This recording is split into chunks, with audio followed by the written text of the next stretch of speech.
அதி அற்புதமான காலை வணக்கம். உங்களின் ஒருவன் வி சுரேஷ்குமார், பிஎஸ்பி டிபார்ட்மெண்ட் ஸ்டோரின் உரிமையாளர். தினம் ஒரு திருக்குறள். இன்றைய திருக்குறள் அதிகாரம் புறங்கூறாமை.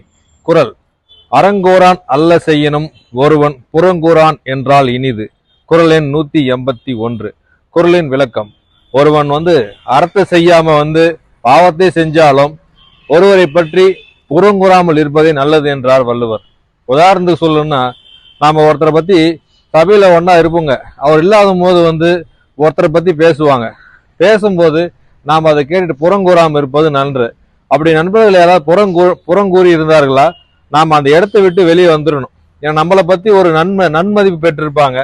அந்த நன்மதிப்பை திருப்பி என்னைக்காவது புறங்கூறுறது கண்டிப்பா அந்த நண்பருக்கு தெரிய வரும்போது, இவரும் அந்த கூட்டத்தில் இருந்தாரா என்று தெரிய வரும்போது அனைவரும் வருத்தப்படுவார்கள்.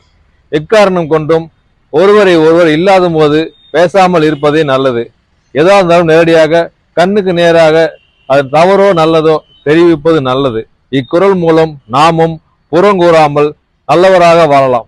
மீண்டும் திருக்குறள்: அறங்கூறான் அல்ல செய்யணும் ஒருவன் புறங்கூறான் என்றால் இனிது. திருக்குறள் கற்போம், வாழ்வில் உயர்வோம். நன்றி, வணக்கம்.